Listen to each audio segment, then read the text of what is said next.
Commission to investigate anomalies in all government infrastructure projects. We are grateful that we were able to participate in this discourse as we agree with the committee that EO 94, creating the ICI, needs more refinement to add more powers to the Commission. We would appreciate it if the powers suggested by the resource persons would be considered by the Senate. Further, during the hearing, I manifested that the ICI would begin live streaming proceedings. Previously, we stated that the proceedings of the Commission would be confidential to avoid trial by publicity, political grandstanding, sensationalism, and disinformation. These concerns remain valid, and protecting the integrity of the investigation is still paramount. The evidence and testimonies we receive must undergo thorough verification before we can send referrals to the Office of the Ombudsman. These should hold up in court. We hear the clamor of the Filipino people for more transparency, and we are pushing to live stream the hearings as soon as possible. However, before we do so, the ICI would need to study and draft the rules of procedure and parameters to allow for live streaming, taking into consideration sensitive information and the constitutional rights of invited resource persons.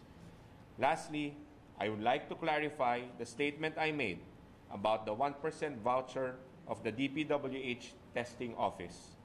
This was based on the report submitted to us by Bryce Hernandez.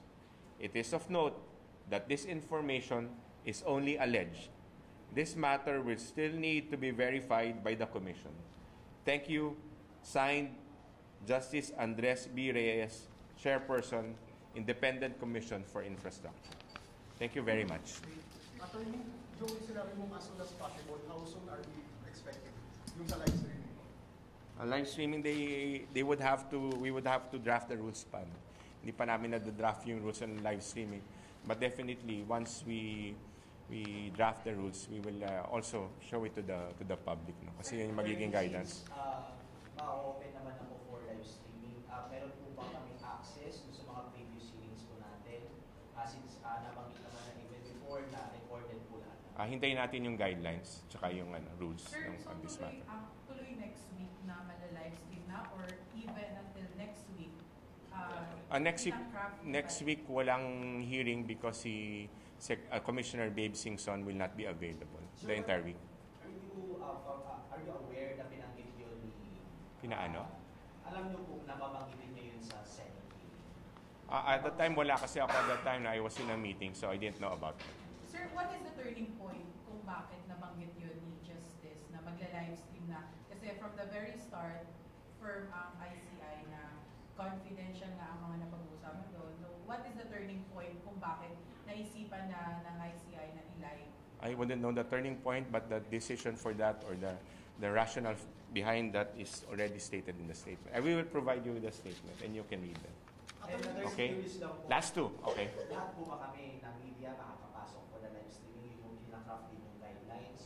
Titingnan natin, no, kasi considering that wala pa nga yung guidelines natin and yung parameters natin for live streaming. Plus, nakita naman yung taas, limited yung ating area doon. No?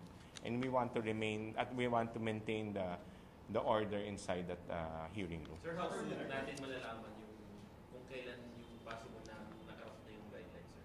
How soon, sir? I cannot answer that, but definitely we're working on it already. Sir, may clarification lang, since walang scheduled hearing next week, wala rin i-expect muna na mala-live stream next week? Naturally, because live streaming pertains to our hearings. Sir, for the record lang, all the previous hearings na meron po kayo is available and readily available kung sasadyain i-preview ng public. As I said, that will depend on the guidelines and procedures that will be approved by the Commission. No? But definitely, lahat naman yan naka-record. Sir, when do we expect... Last two na to, ha? Last two. Oh, yes? Kailan po yung resumption ng mga hearings? I will know pagka meron na kaming scheduled kung sino maiimbita na resource persons. But definitely next week wala tayo.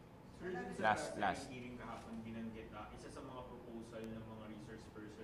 sunset provision sa ICI at kung mabubuo yung Independent People's Commission, kailangan ba or suportado din ba nila yung kailangan ma-relinquish yung mga existing members and then they have to seek reappointments from them? Well, kung batas yan, kailangan sundan natin because that's the law. No? So we will wait until that law is passed. But in the meantime, the ICI will continue with its investigation. Yung facility Thank you. for facility. Ha? Yung facility for live streaming. Paano natin gawin? Kasama rin. Isa pa yung sa pinag-isipan namin. Okay? Thank you, sir. Together, Together,